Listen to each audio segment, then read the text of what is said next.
Ontario and locked up.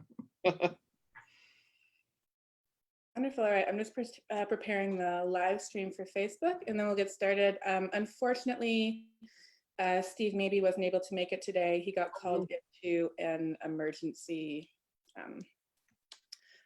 work right now. Oh, I know, sad. yeah. Right. No, we can't give him a hard time. We'll hold down the fort. We'll make sure we have a good discussion. Yes. Oh. All right. All right. Well, thank you so much for coming, everyone. We're going to get started now.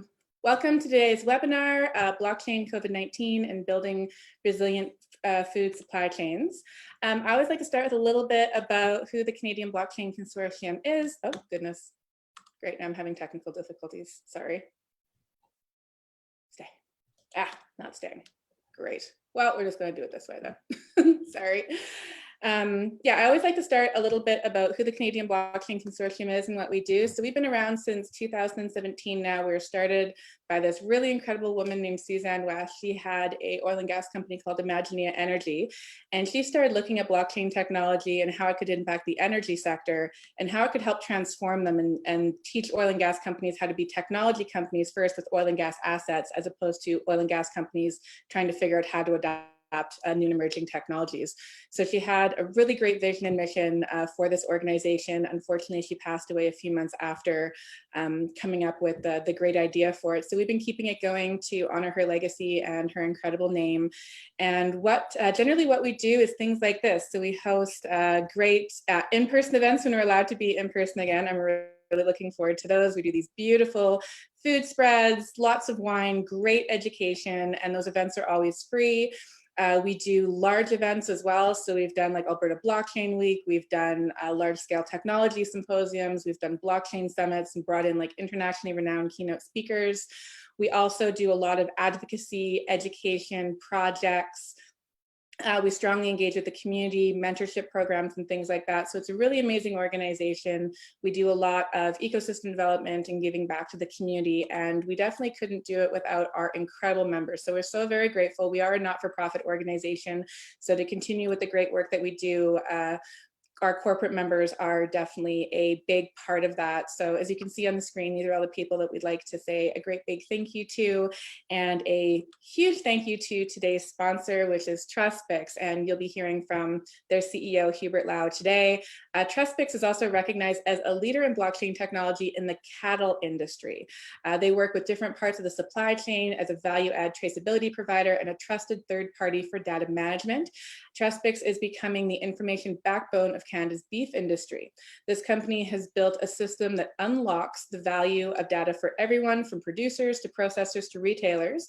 And TrustBix is building trust in the entire supply chain, which is vital in Canada and the rest of the world. So we're very, very grateful. We have an incredible group of panelists here today. One of the things I'd love to chat with you about is engaging with us. So we love to engage with everybody on social media. We will have a live poll during this event that we hope you'll take.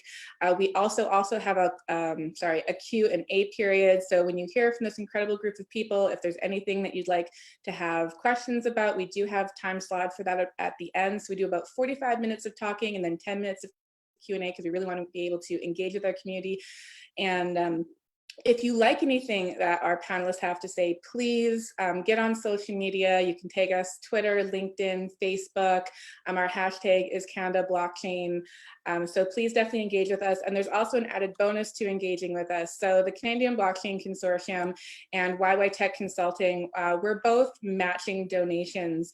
So for every person that likes, follows us, and engages us in a happy message. So we're trying to put more happiness out on social media, because it's kind of been a little bit depressing lately, especially with the pandemic and COVID. So for everyone who does that, we'll actually be donating $2 now to Brown Bagging It, which helps struggling households in Alberta. So we're trying to support families to get food that they need and uplift people on social media. So if you're not already following us, please do. It's definitely every like and follow goes towards a good cause. So let's talk a little bit today about our incredible panelists. I'm going to stop sharing our screen so you can get a better view of our panelists right now. So the topic today is building resilient food supply chains. And this pandemic has kind of put some unprecedented pressure on our complex global network of food supply chains. From companies across the world have had critical shortages of some ingredients, while other areas with farmers left without market access, are being forced to dispose of like thousands of tons of produce. Like we want to talk today about, should consumers actually be concerned about food scarcity? How can technologies like blockchain work to optimize how our food supply chains function in this crisis? So it's going to be a really engaging conversation today. Part of the reason I wanted to have it, especially like during the pandemic, going to the grocery store, seeing a lot of things that you're used to having there not be there. I don't know about anyone else that bakes, but like yeast was just nowhere to be found. I still don't understand the toilet paper scarcity. Even interesting things like mustard weren't there, or sometimes there were shortages on certain meats. So definitely looking forward to this conversation. So to introduce our incredible panelists, first let's introduce Shannon Hamilton. So wave. Her incredible career has spanned over 20 years. She leads teams in operations and sales across financial services, retail, and technology. She has firsthand experience tackling significant processes and improvement goals in large organizations such as American Express, as well as developing and evolving operational efficiencies in fast-growing startups.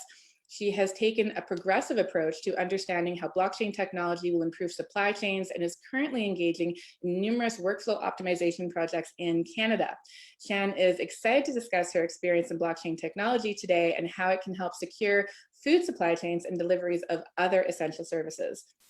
Next, we have our cowboy. Hi, Hubert. So Hubert Lau, he is, I don't know, if you ever meet him in person, he's just incredibly passionate, incredible tech entrepreneur, and he wants to continue to make a real difference to his customers, partners, and communities. He achieves his goal through collaborative economics, which means everyone gets to work together to create success financially. So it's a win. He focuses on what he likes to call a triple win. So you win, he wins, community wins. So it's all around a really incredible experience. And then last but absolutely not least, very excited, Tom McCaffrey. He is president and CEO of Supply Chain Canada at Alberta Institute. He has been the executive responsible for executing strategy, leading high-performing cross-functional teams, and finding innovative ways of creating shared value in manufacturing, aerospace, government, and applied academia. Honey, mommy, sorry, honey. Thank you. Mommy's at a webinar.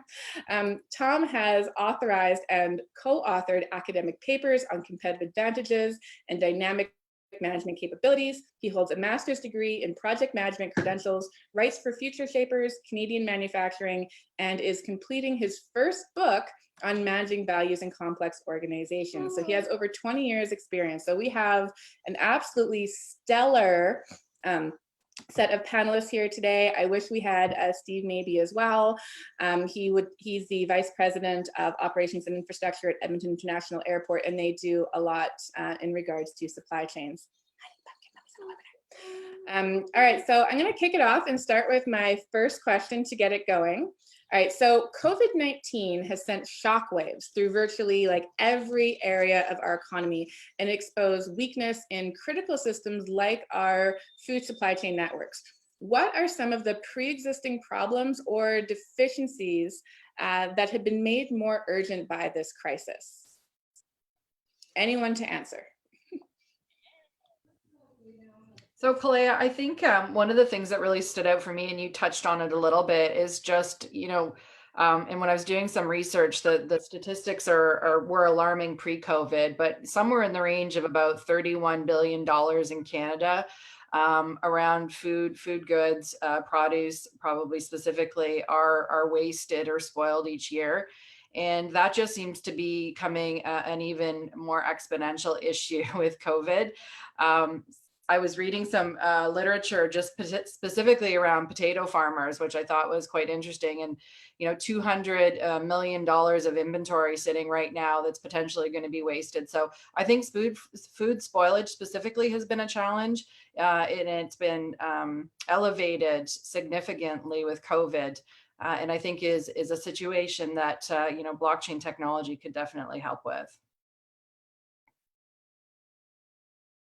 Yeah, I think what's interesting about the food supply chain is if we're looking at it at a high level, I think there's a lot that can be gained out of from other supply chains that are maybe not as active right now. And so, what we're going to see over the coming months, potentially in similar and different ways, is how the other supply chains that haven't been able to try to continue to operate will also come to challenges. I think there's been a lot of food preferences and things that consumers are wanting more of and to see differently at different levels of the supply chain on the food side. And a lot of the traditional issues that have been there around food security and traceability programs and some of the safety issues that have happened over the previous months, some of the protectionism we've seen from certain markets. I mean, those problems haven't really gone away. Maybe they've been muted.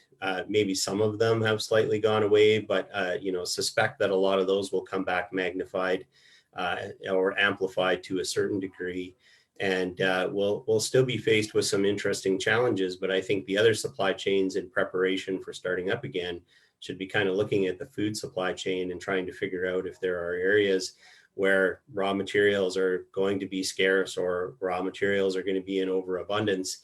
I think there's some interesting examples right now of some of the fast food agencies that because they were concerned about the toilet paper issues that were happening early on, they went and bulked up on things like their paper goods. And now those paper goods, because no one can go into a restaurant, are sitting in skids in a warehouse in Calgary here. I think there's 350 skids or something like that. So it's kind of interesting to hear some of these different issues that have taken place. And I don't think, I think we're going to be hearing about these types of things moving forward more and more.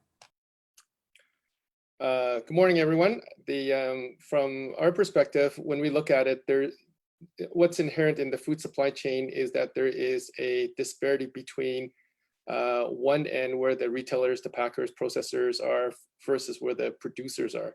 And the disparity really comes down to the distribution of profits, so that when consumers are willing to pay more, the question quite often we see within the supply chain is, do the producers get rewarded for producing what the consumers want?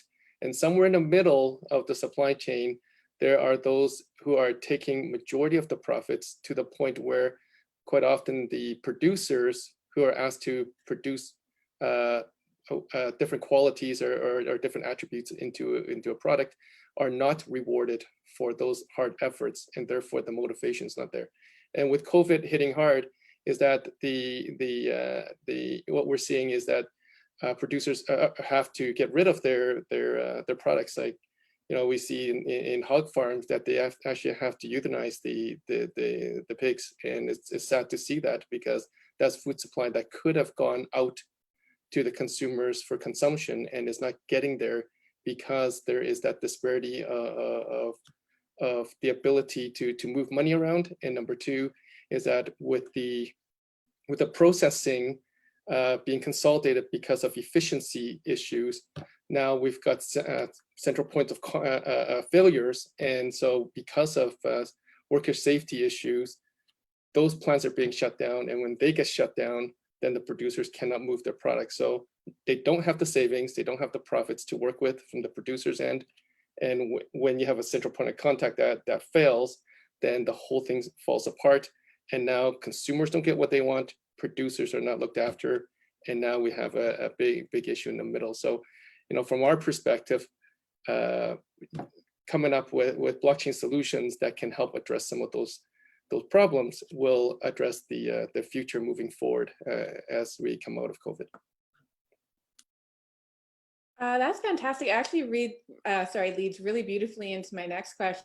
And I know, Hubert, I'd like you to answer this one first, because it's definitely your industry. So with actually the COVID-19 outbreaks occurring at meat processing plants across Canada, like Cargill's beef facility in High River, it's even more essential to us to trace the origin of food products quickly to protect public health. So what role do you see for technologies like blockchain in building a safer food distribution infrastructure?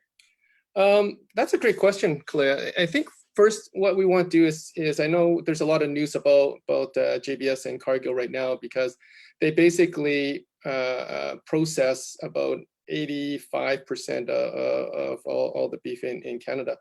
And the idea there is that there's a lot of efficiency issues that we have based on how the industry work, and that's why we have actually two major players doing all the work for us.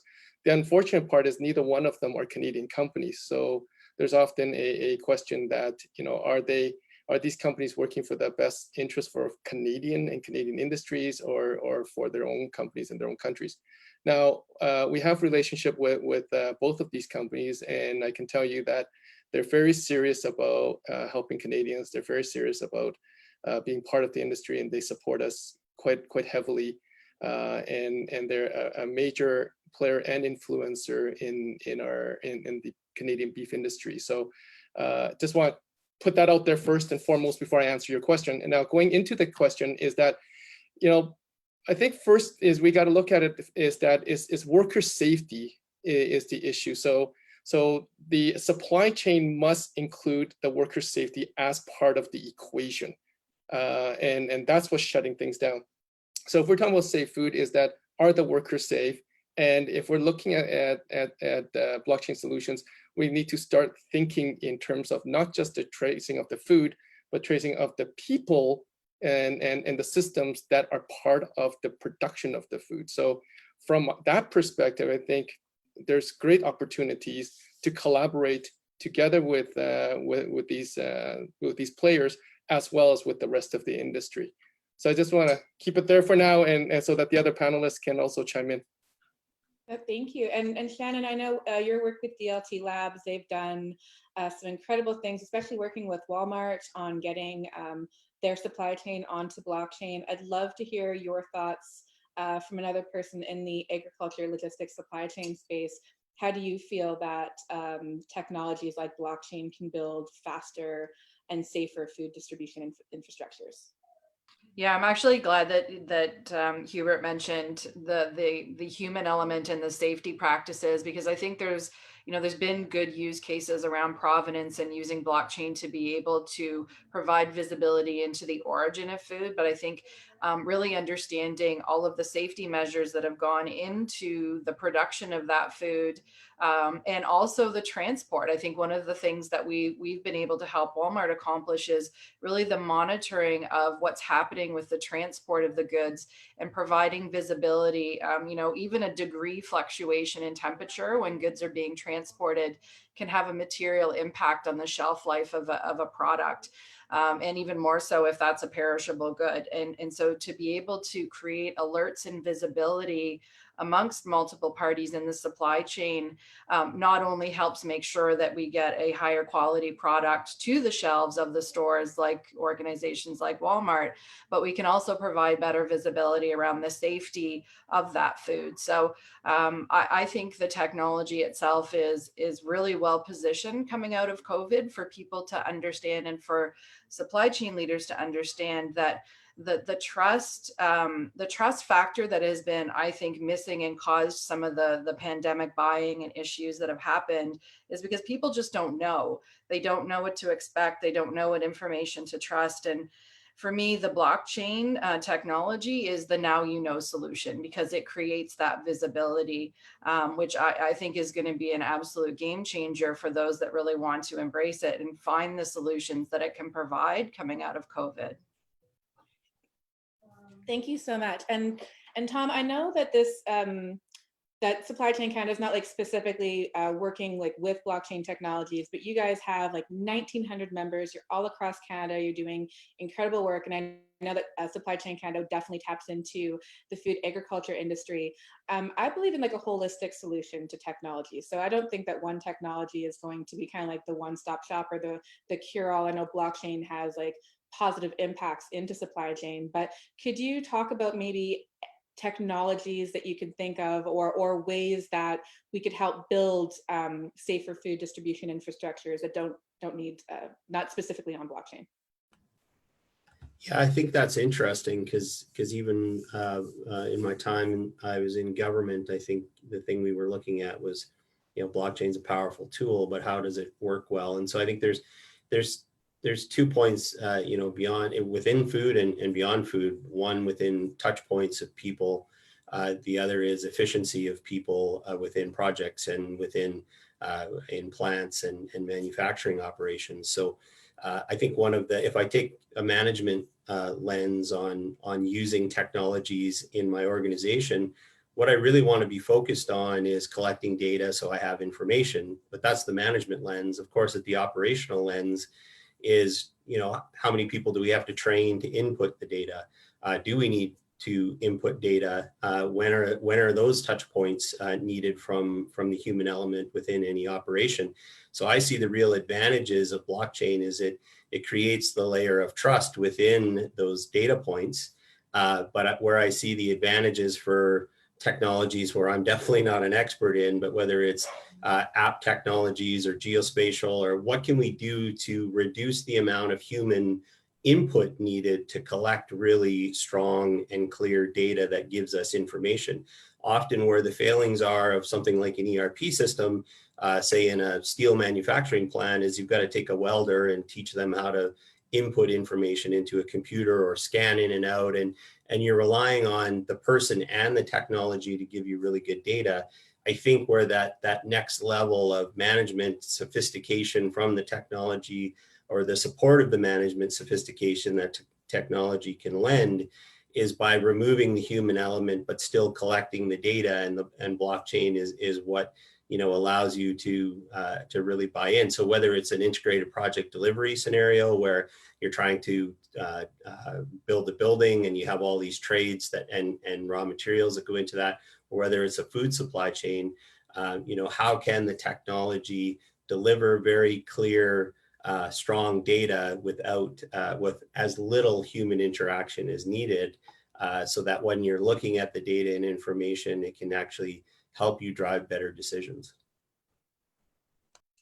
And that's thank you for making that point. It is one of my favorite things about blockchain technology is that it actually creates a trustless system where you no longer have to just trust the people putting in the data. You can actually you can automate the systems and trust the data in and of itself. And right now it's actually really fascinating to me how many companies and how many systems still actually do paper manual entry.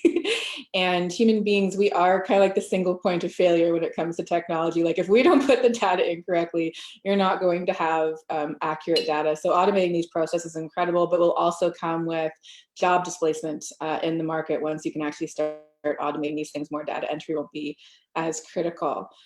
So for my next comment, and we've already kind of brought it up for my next question, it's kind of hard to discuss this grocery supply chain and not specifically talk about the toilet paper shortage that most areas faced. I was really lucky. My sister was kind of seeing this really, really early, and she's like, stock up on your toilet paper. I was like, I don't really have to worry about that. I have one of those auto ships from Amazon.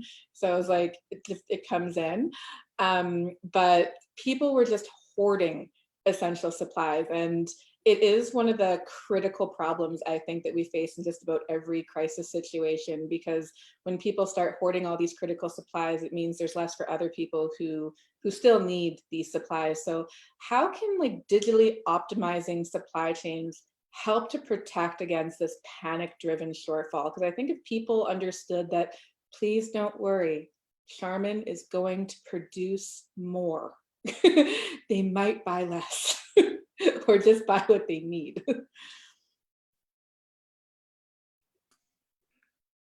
Yeah, Kalea, I think I started to touch on it, but and trust has come up a few times already in our discussion. But I think trust and visibility are the two sort of challenges that I've seen. Is you might have people telling you they're going to produce more, but are you actually going to believe that? And without understanding the data and maybe the reality of the supply chain, which for a lot of people probably didn't care as much about prior to COVID, and now are becoming more supply chain advocates as they're wanting to figure out and understand where their goods are coming from.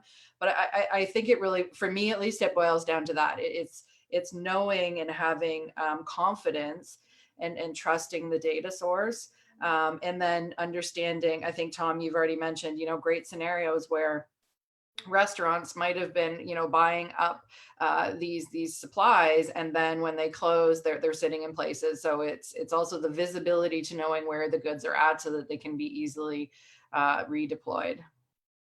I know this impacts not even in just agriculture, but how it was going to impact like things like pharmaceuticals, like an area like China that literally supplies 97% of raw materials for pretty much all the pharmaceuticals that we get in North America. The fact that they ended up maybe not so much with a shortage, but like a complete halt in their processing and shipping of this really impacted, and people started becoming more aware, like, oh, wait a second, like some part of the world gets impacted. They would have never probably thought about, their antibiotics, not being able to receive them, but knowing that China was shut down, or a part of China that processed it was shut down for so long. I think just that level of awareness is also pretty critical for people understanding, like, where are you purchasing your products from? Are you sourcing them locally? Because you probably have a better chance of actually getting access to a product if you're being more specific about where it's coming from. In terms of toilet paper, I think I'm very lucky because I've got 3 kids at home, and all of my friends says I'm full of manure, so I always stock up regularly. So we were all good. But I like what Denmark did, is that the first roll of toilet paper was $5, the next roll was $95, and that kind of put a halt on things. So the hogging kind of stopped there.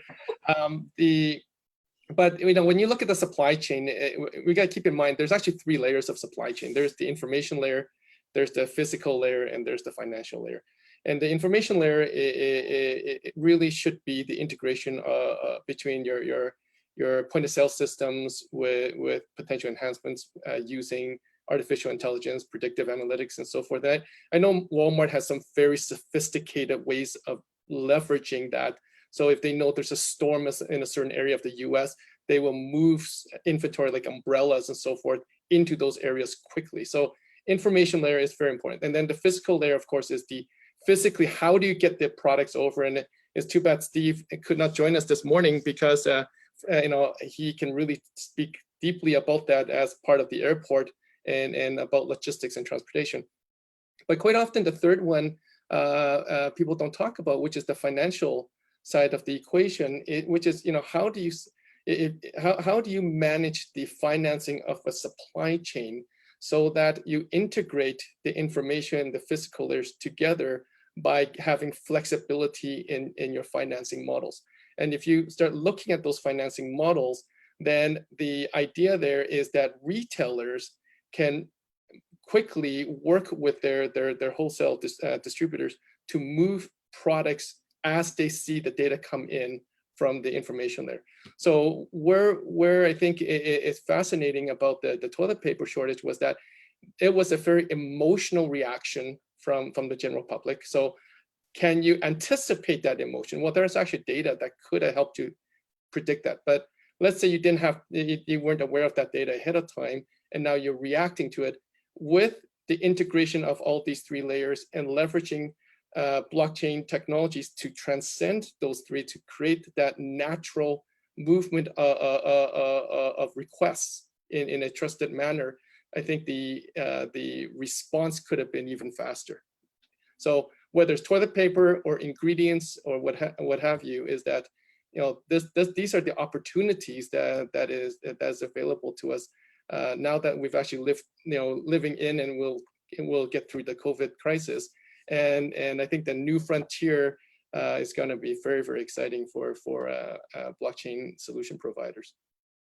Yeah, so I find it kind of fascinating in a way, like the trends that we go through in industry, and the just in time.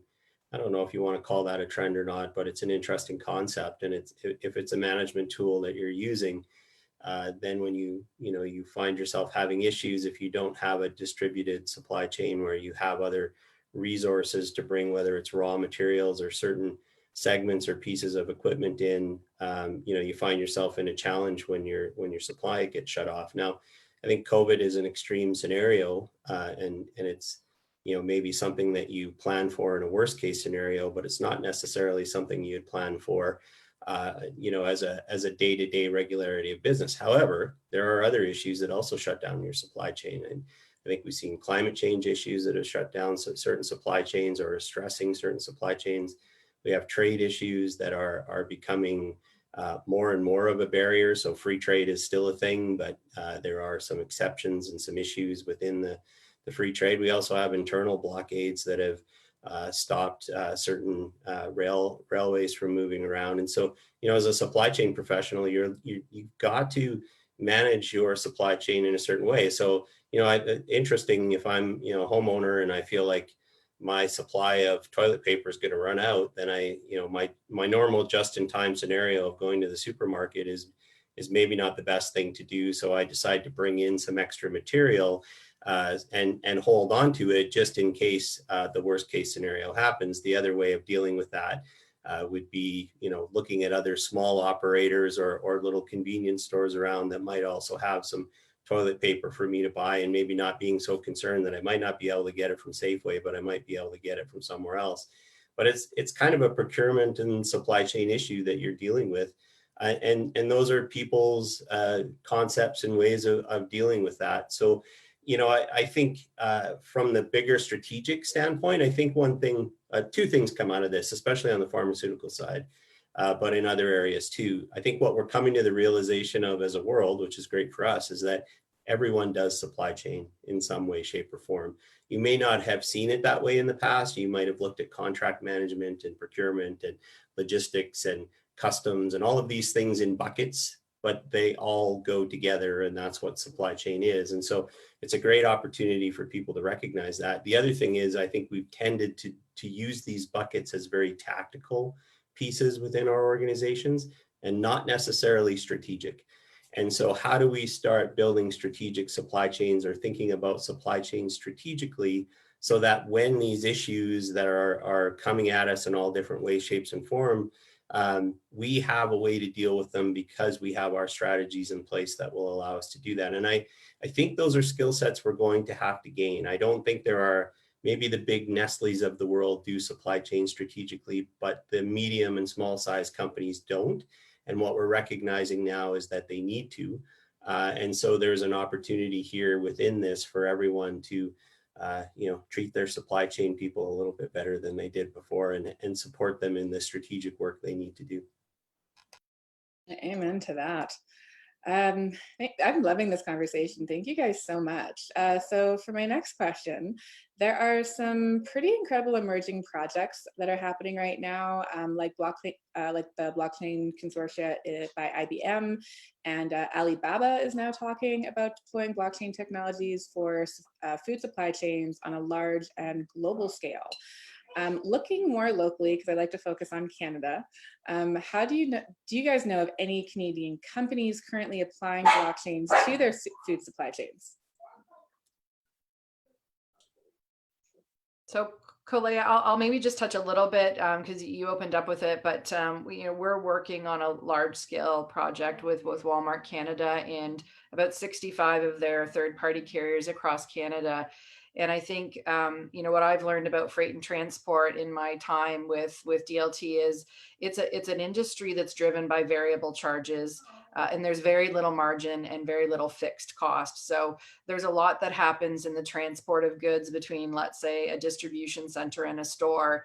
And so many participants in that flow of information. So not only can your food be delayed, and there can be issues with the contents of the shipment, but the ability to reconcile and confirm the information that is attached to those shipments is very challenging. And visibility, transparency, and knowing that all participants are working off the same information for Walmart has made a massive difference in being able to build better carrier relationships, but also be able to better manage the flow of deliveries and the reconciliation of the data that they have as a result of this process. So I think, it's a great example of how you can take multiple participants, not just an internal example. And Hubert, I know yours touches, many participants in the supply chain as well.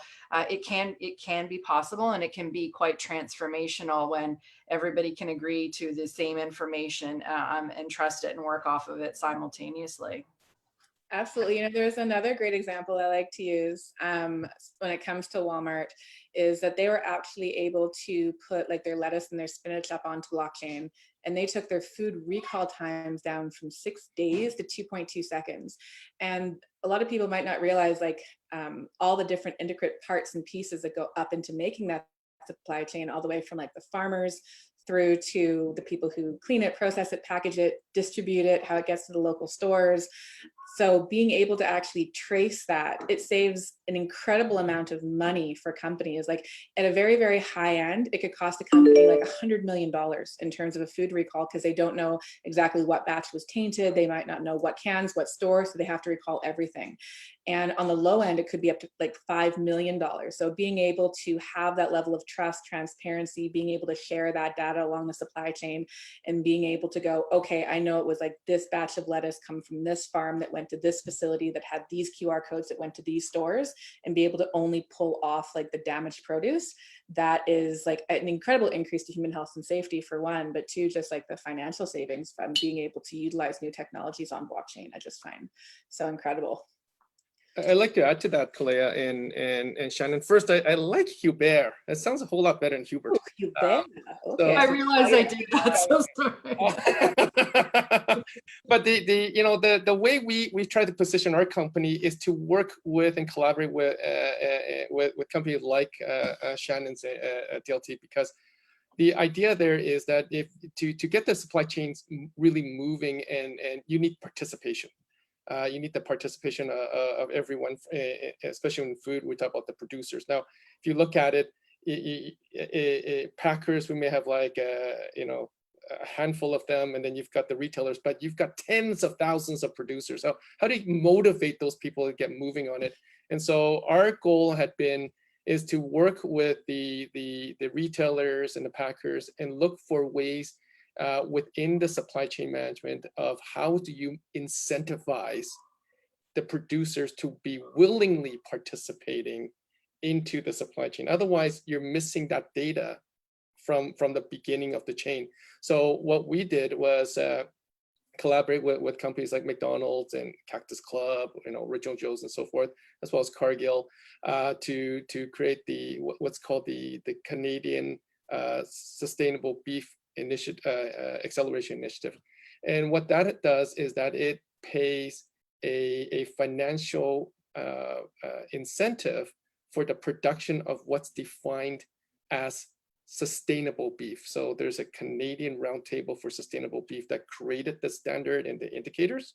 So this is a whole industry effort to create sustainable beef, but to really bring it to life, if you will, is that we had to figure a way to flow money back to the producers, so that those who are, working to help the industry, to help the retailers to get the products that they need for their customers, that financial reward flowed all the way back to the beginning of the supply chain.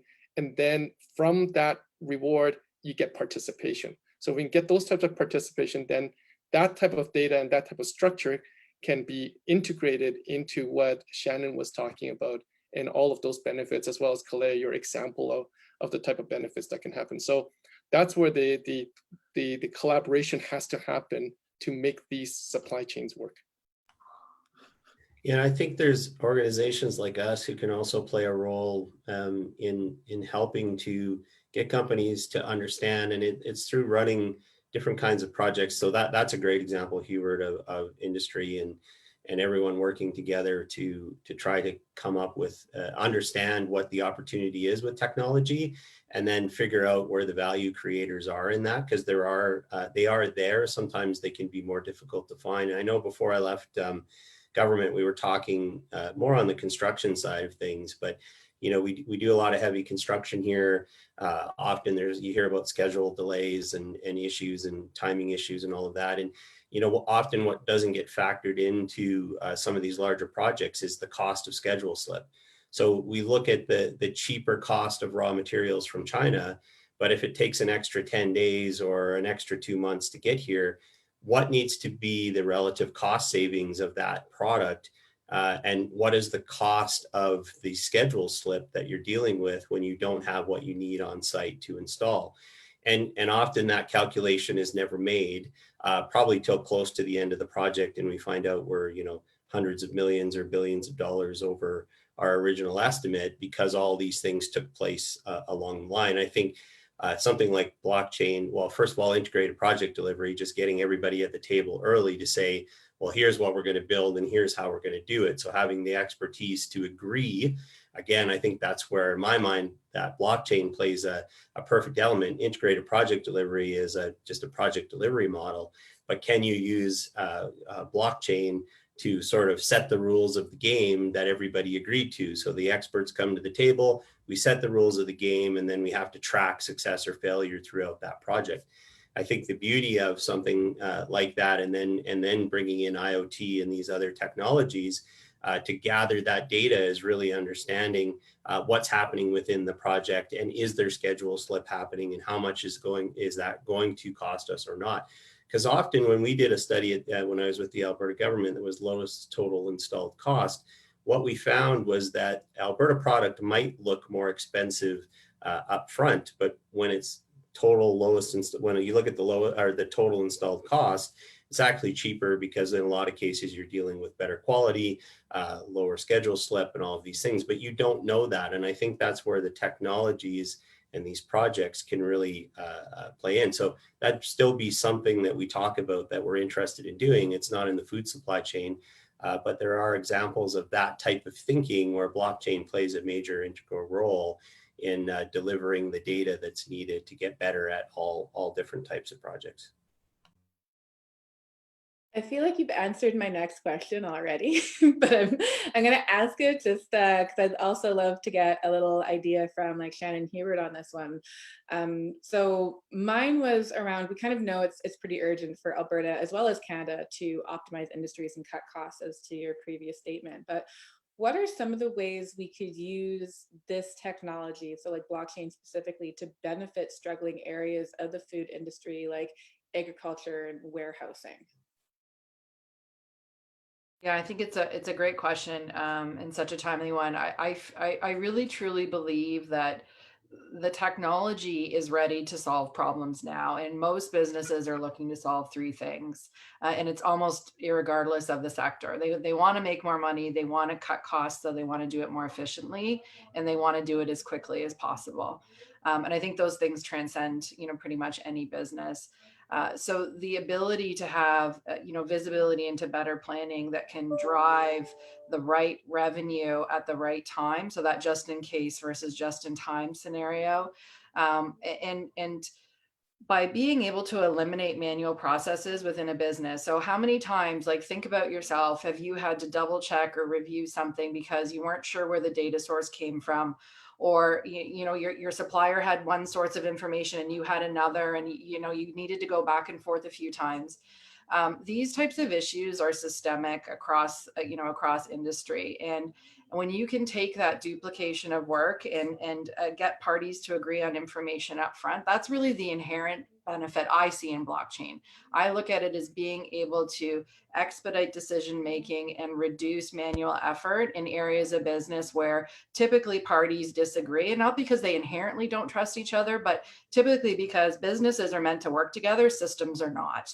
And so when you can implement something like blockchain that's able to be that sort of interpreter in between these businesses or these multiple parties, then you can aggressively and quickly start cutting out costs and really I think, transform the efficiency of the business. So often in COVID, what I've been saying is we can't always control our top line right now. That's somewhat outside of our control, but the ability to be able to find really quick savings and do so with technology like this, I think I've seen lots of project roadmaps right now where things like blockchain or visibility initiatives among supply chain are all of a sudden being elevated in priority because the realization is that it's going to have a material impact on the business, and it needs to be accelerated. It needs to happen now.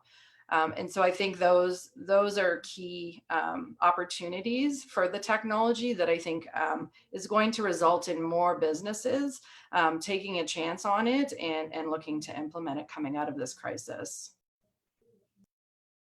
Well, I love everything you said there, Shannon. I think you hit it right there. And what I want to add is that as we were taking our company public in the Toronto Stock Exchange Venture Board,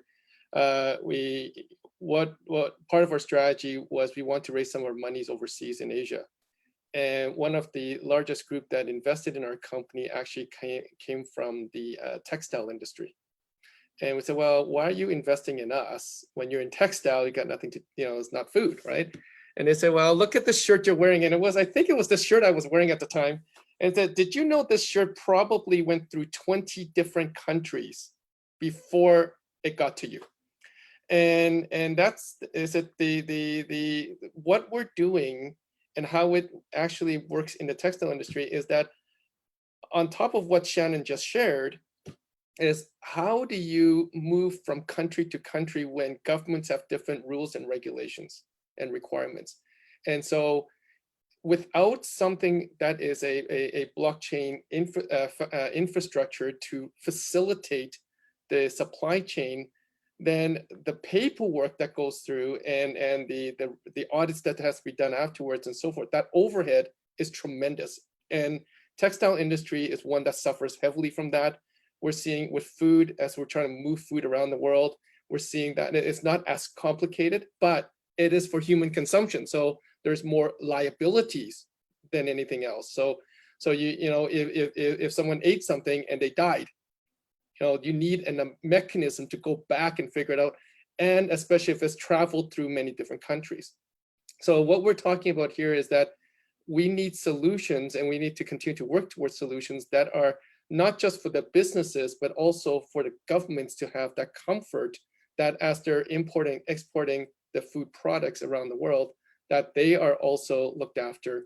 And sometimes it's easier to do that through third parties that are not government entities to help with these type of solutions. Awesome. Thank you guys so much.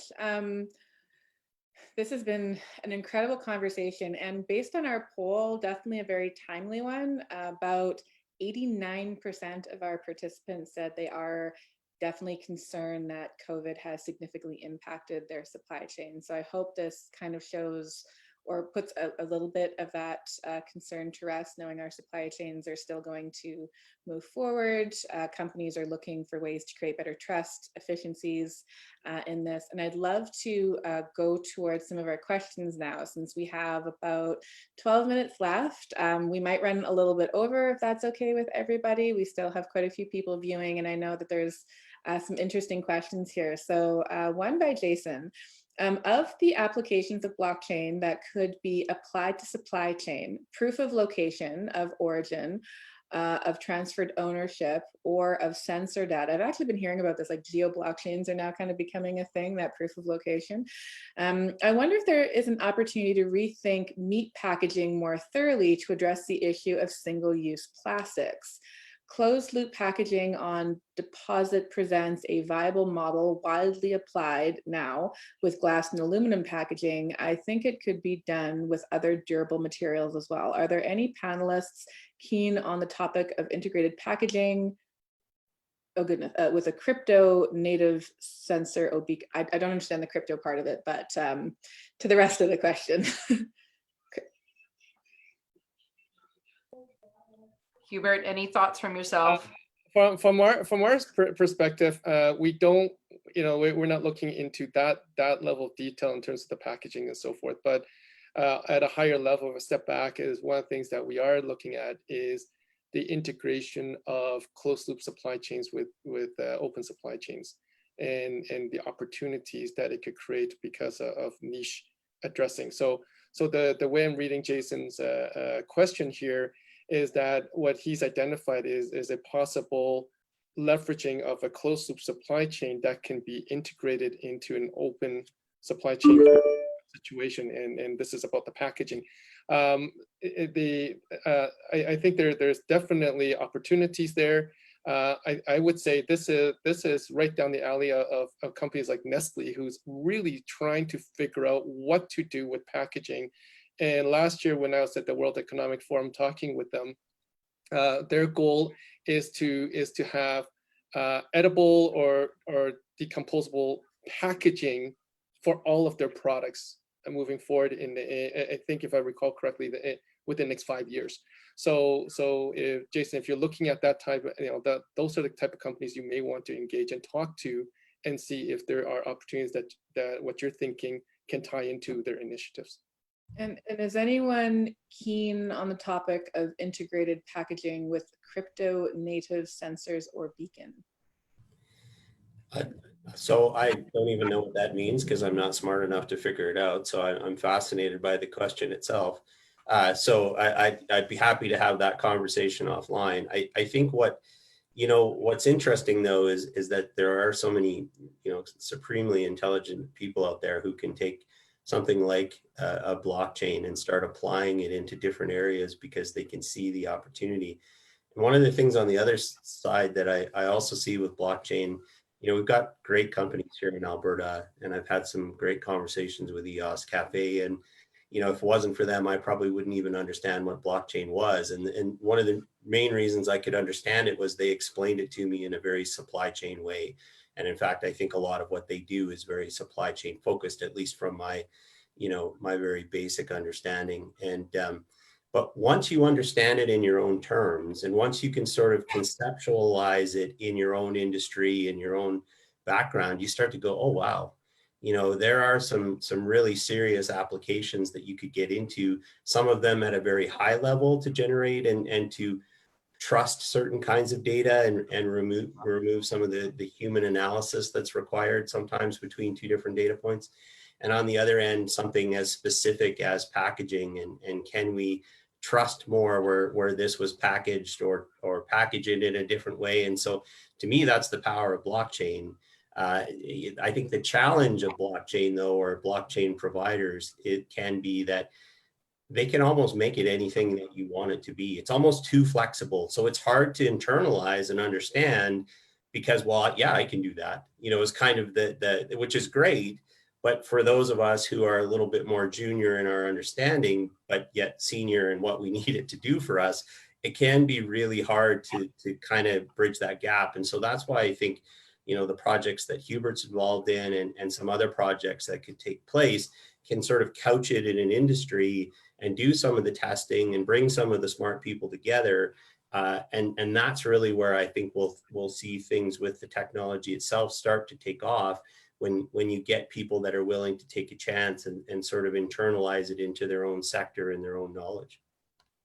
Yeah, I've often called it Play-Doh lately. It's very malleable. It can do a lot of different things, and it's up to your imagination what you want to create out of it. And so it's actually very pertinent that you said that, Tom, because I've definitely struggled with making sure people can understand its fullest potential, and anchoring it in a specific use case that, either, I have with Walmart, or we have with Walmart, and Hubert has in the beef industry, does help people wrap their minds around it.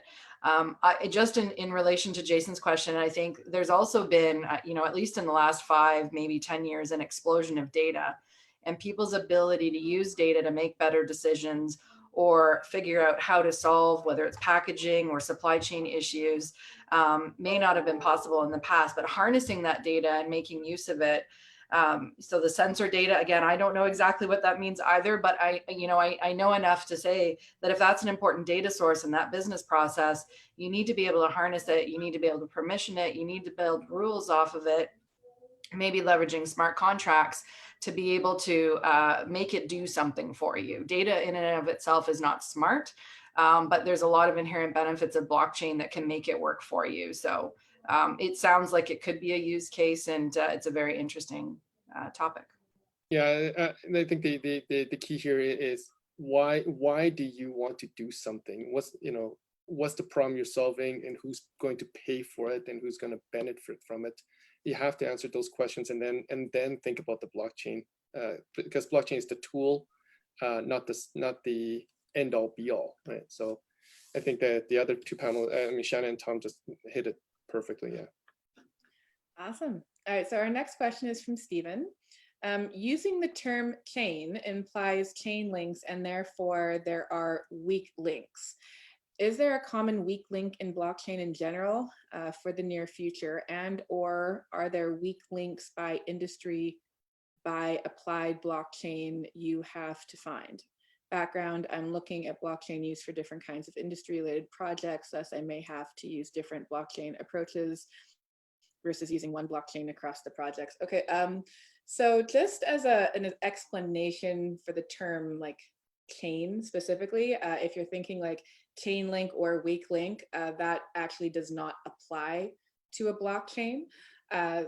So if it gets a little technical, but the reason why they call it like a chain, or it's blocks of data. So you have hashing and unique digital fingerprints to go into a specific block of data. That block of data will have an output of a unique digital fingerprint that'll go into the subsequent block of data, and keep going and keep going and keep going. Therefore, if one specific block of data gets an attempt to be altered, it'll output a different unique digital fingerprint, and the rest of the blocks will not recognize that alteration to the block of data, and therefore it won't be confirmed into the blockchain. So there are no chain links. It's extremely secured. It uses encryption for it, very, very strong levels of encryption. So that doesn't really apply. In terms of like different blockchains specifically, yes, there are thousands of companies out there all trying to design a blockchain, many of them using things like cryptocurrency. And everyone with a token is trying to, say, oh, look how great my project is. I'm going to incentivize you to use it by offering my token to use my network. I'll just let you know right now, 99.99% of that is all trash. Very poorly done. You do not need a token to incentivize someone to use a blockchain if it's done properly. In terms of what DLT or what TrustFix is doing, they don't have tokenized incentives, from my understanding, to actually utilize their blockchains. There are ones like what IBM is doing, and some other ones there, but blockchain is basically just blockchain. If you're looking at various types, you're probably thinking more along terms of like cryptocurrency. So I would do a little more kind of like research into what your project needs, and then go to like a trusted company, like one of the ones that we have on this panel, to discuss kind of like your needs a little bit further on that. But does anyone else have anything to add in terms of chains? And I'd like to just add real quick is that Claire, everything you said is absolutely 100% true. The weakness is not in the chain. The weakness is actually the data.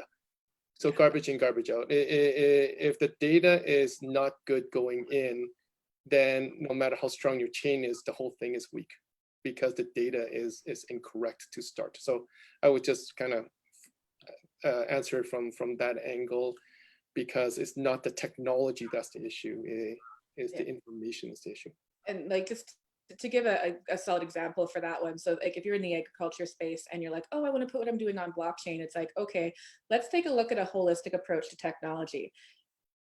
You need IoT sensors. If you're going to start trying to capture data, how are you trying to capture this data? Likely that you do need some form of IoT device to be able to capture this data. And then you want to be very specific on what data you're actually capturing. Because if you're putting it onto an immutable ledger, you actually want to make sure that the data that you put on there is the data that you actually need. So in that sense, if you have a lot of data, you may need to use machine learning aspects, because you need to like tag, scrub, clean up your data, and then you would put that up onto a blockchain. So a blockchain is only as valuable, again, as the data that you put in. So if you're going to be looking at doing this, it only truly makes sense currently if you're looking at it from a supply chain perspective, when you're trying to bring multiple parties to the table to agree to the same set of facts. Blockchain is not for everybody. It is not for every company. If you have a little restaurant, no, you do not need blockchain, right? So like we're also here to help you understand that there's things it can do, and there's also things that you do not need it for. It is encumbersome. It's still in some form of research and development. It's moving forward, but kind of like see through a bit of the hype, understand it's one component to a holistic solution to looking at technology. It's not a cure-all. It's a, like, I know it's a buzzword right now, but the technology in of itself needs other components to make it work.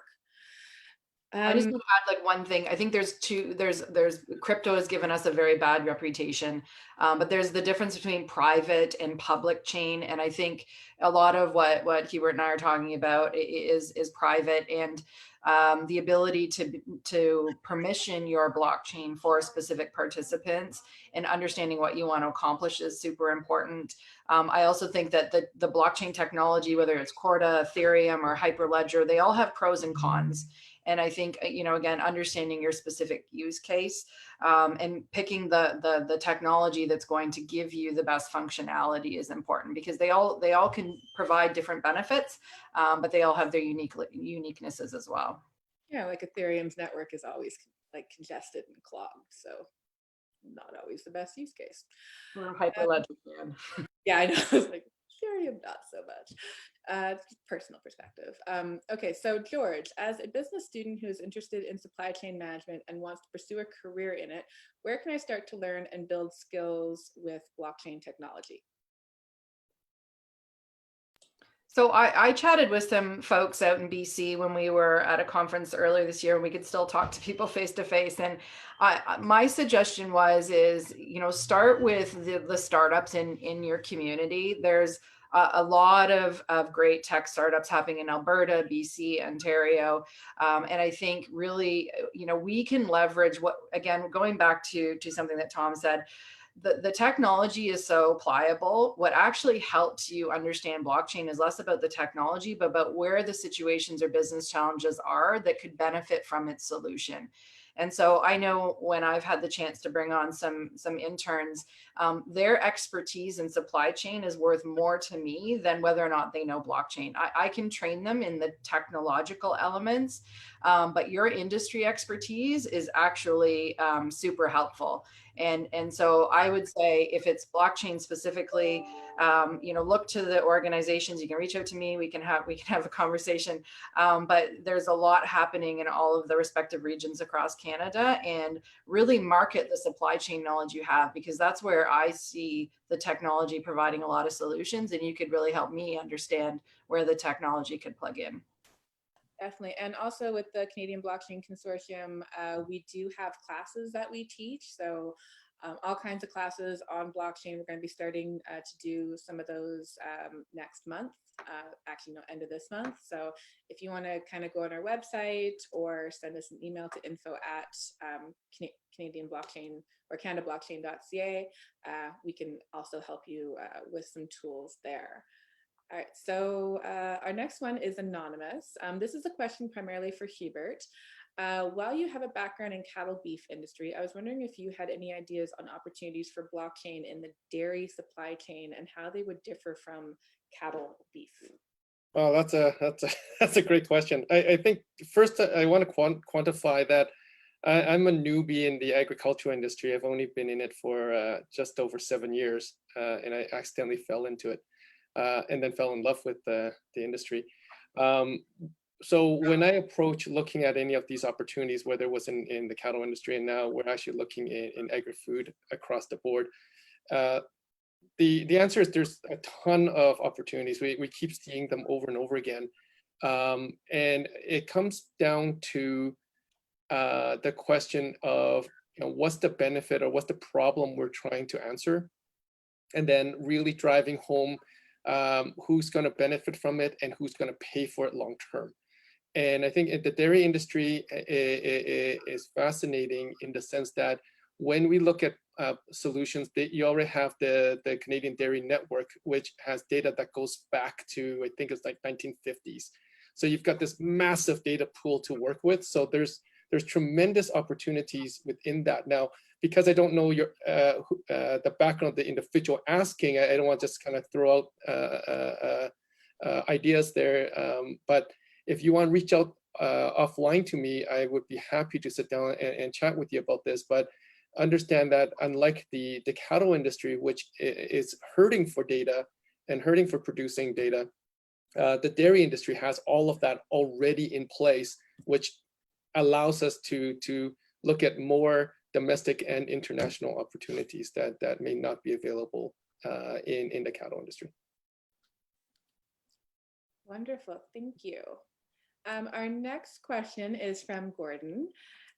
Will blockchain help trace back to all food inputs, such as fertilizers for plants, then consumed by cattle all the way to the plate?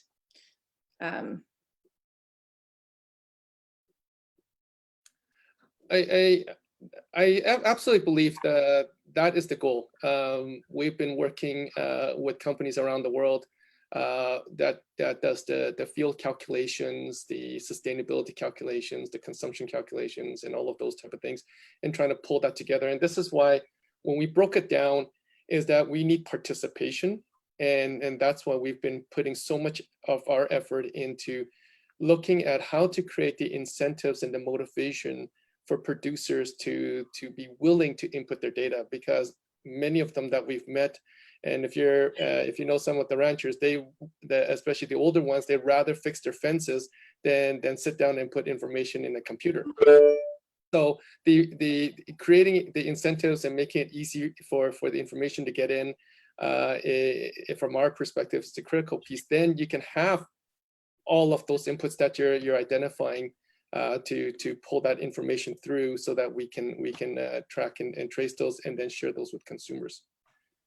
And we've got a project that we're working on in South America, which is in a salmon farm. And so I know you asked specifically in the beef industry, but the goal is to track everything from the food, the antibiotics for a specific pool or spawn group of fish, to be able to track and measure all of that, including the waste that comes out of that pool of fish, right through to the packaging processing. So I think, regardless of what the species is that you want to track, I think the technology can definitely be used to be able to gather all of that information. I think you need to be able to trust where the inputs are. And Hubert mentioned you need participation at the source and trust at the source, but the technology can absolutely support it. Awesome, thank you. So our next question is from Brent. There is some ability to shorten supply chain with customization close to consumption, 3D printing for plastics and metals. A day or two ago, a CTV news item was a university professor in Montreal, I believe, who can produce pharma pills on site at hospitals. How could blockchain help this change in potential supply chain pivot?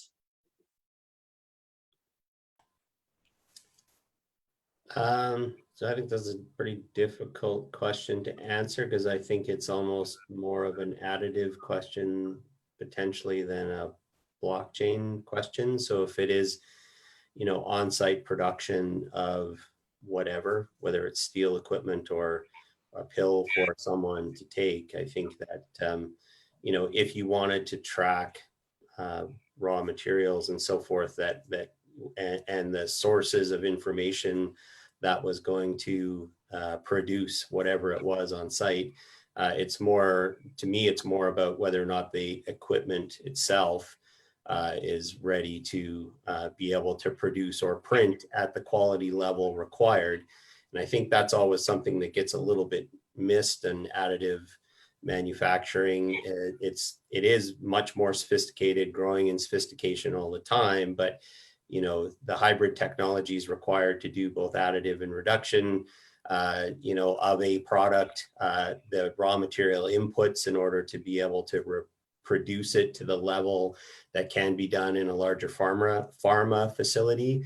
I think the opportunities will be there in the future. I don't know that they're there now. And I would say that's an area where blockchain is an input to make sure that things like medical supply chains are very highly regulated. The requirements are very strict. The testing that has to go into producing a product are incredibly high and complicated.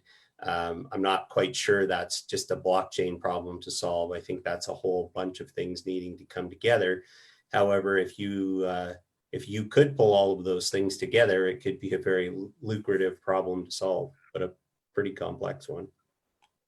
I've seen a little bit of the 3D printing use case in automotive. So I do agree with Tom. I think maybe in the pharmaceutical space, it might be a little bit more challenging just based on all the regulation. But I think the use case in automotive is really the ability when the dimensions need to be created for a specific part and the 3D printing is being generated, the desire is to make sure that there is a trusted and immutable copy of the specifications that can then be shared in an immutable way with the producers that ultimately will manufacture those parts. So I'm not an expert in the automotive space, but I have seen it start coming up.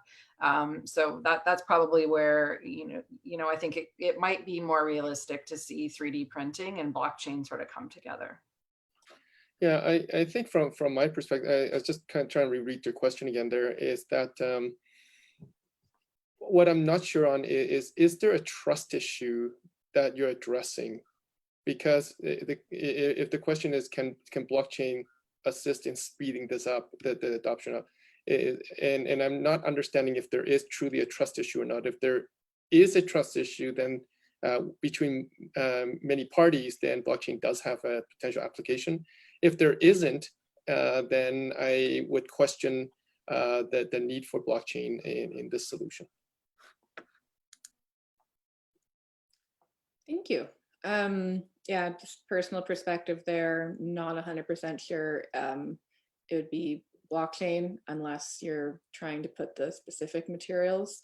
I would be concerned about pharmaceutical 3D printing just personally to start, but considering that 97% of all the raw materials from that come from China, there might be some benefit to having better traceability on the pharmaceuticals or actually knowing what quantities are available. But that would require the actual companies out of China being willing to either privately or openly explain to the suppliers exactly what quantity or level that is available of the particular products that get made up into that. The nice thing about, if you're talking about China, and I want to make a Chinese joke, but I'll refrain right now. But the idea there is that the Chinese government, in us talking with them about food and so forth, is that they're not entertaining any sort of national system for traceability and so forth if it is not on blockchain. So they basically put their foot down, is that if it's not on blockchain, we're not interested. So that kind of, it's just fascinating that they've taken that stance over there. Oh, that's fantastic, because I would like to trust the food that comes out of China or anywhere else in the world, to be quite frank. All right, so we have 3 questions left. I know people are kind of dropping off here. I'm not sure if you guys want to keep going, but the next 2, they don't seem like they need very long answers. So I think Sean is his name. Hey guys, thanks for the great discussion. Thanks for joining, Sean. I was curious if there are any Canadian supply chain blockchain projects that you know of which are addressing PPE importation. Given the risk to healthcare workers of faulty, illegitimate equipment, it seems to be one of the strongest current use cases for supply chain tracking. I personally don't know of any that are addressing this, and mainly because of the fact that when it comes to the current pandemic and everyone trying to mass purchase this particular equipment, it wasn't on blockchain prior, so it's not something that is probably going to happen right this minute. I don't know of any companies that are doing it. It would be interesting to see it in the future, especially like using like geo blockchain, so proof of location, where is this equipment at, realizing that, you know, a lot of the PPE that we had was actually being manufactured out in the States, but raw materials needed to manufacture it were coming from Canada specifically. So even when Trump kind of did that thing where he was just like, no, we're taking our PPE back, the N95 mask producers are like, well, you can't do that because if you don't allow Canada to purchase these masks, they're going to deny us the raw materials needed to produce these masks. So there's all kinds of intricacies there that are being impacted. I would personally like to see something like this have better traceability, just because pandemics are possibly something that we should be more aware of, that they can continue to happen. Global transportation, the fact that people travel a lot, boat, air, you name it, these kind of things can definitely be more frequent, unfortunately. So being able to have traceability of, you know, equipment like this would be great. I don't know if Shannon, Hubert, Tom, any of I you can guys? say we've been lobbying. We've been talking to every connection in government that we can. I think the crisis is, I think Kalea, your point was really valid. The technology wasn't there before the crisis, so it's really hard amid the crisis to implement it. Hopefully coming out of it, people will start to understand that the benefits that can be derived from blockchain, as an example, in providing better visibility will become more of a priority. I also think there was a great example with Elon Musk where he was making a donation of ventilators. And another use case is like, how do you know that the supplies that you want donated are getting to the places that you want them to go? Because there's been all sorts of stories about goods being freed up and needing to be donated or redistributed to places, and then not knowing for sure that that's actually taking place. So again, I like that, you know, blockchain can be the now you know, because it creates that visibility. But I'm really hoping that coming out of this, there'll be a lot more openness to exploring how the technology can help solve these issues. I think just quickly, you know, you said the right word, which is traceability. So when you're a procurement or supply chain person, whether you're in aviation or you're in the medical industry, you have a certain criteria that you need vendors to meet. In aviation, I'm not a medical person, I'm an aviation person, but the systems are somewhat, the medical one is almost more difficult to crack into than the aviation one is. But traceability for the supply chain is what you're trying to achieve. And the reality in aviation is if a plane crashes, you need to know where every nut, bolt, and screw came from, who manufactured it, did they manufacture it to the right specifications. The reality is that those systems are in place. Now, they're not in a blockchain. They could be, and I think there's a massive use case for it to be. But there is an approved vendor system that you need to adhere to. So when you're buying something from someone, they are the ones who have to apply to the regulator. So in this case, if it's coming into Canada, they need to apply to the Canadian Medical Association that they've met the requirements as a manufacturer. Then they need to be audited, and then they need to produce, and their raw materials have to be batched and meet certain requirements. So on a functional basis, I think what blockchain does is it automates some of that ability to trace, but that traceability has always been done. Now, maybe it's been scratched on a notebook somewhere and batched through older methods, and some of that can be updated, but most of that is done. What happens though in a pandemic or in difficult situations, if someone is going to try to bring in more from different vendors, from new vendors, and the system is allowing them to bring it in from vendors who aren't traditionally a normal supplier, that does create the opportunity for the traceability might be there back to the OEM or the original equipment person, but that doesn't mean that that person met the requirements that they needed to produce that equipment. So you're getting into a lot of gray areas where the supply chain professional is there to ensure that what's required is being met in terms of the needs of the organization. However, in these situations, it can lead to an opening of a supply chain and it's an opportunity really for new companies to enter in. But those companies we have to ensure that they still meet the requirements to produce the equipment in the right mandated way. So there's opportunity, but there's also major risk that's also taken on, especially in areas like medical supply chains. Fantastic. Well, I know we've gone 20 minutes over. I really want to thank everyone for being on this today. It was definitely an invaluable conversation. I know I learned a lot.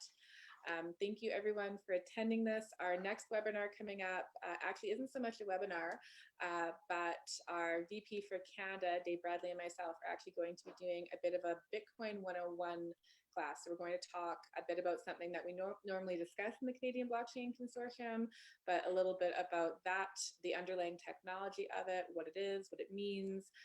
So if anyone's interested in that, we will have it posted up on our Eventbrite page in a day or so. So again, thank you guys so much. I know that you guys can't hear it, but big round of applause. Thank you.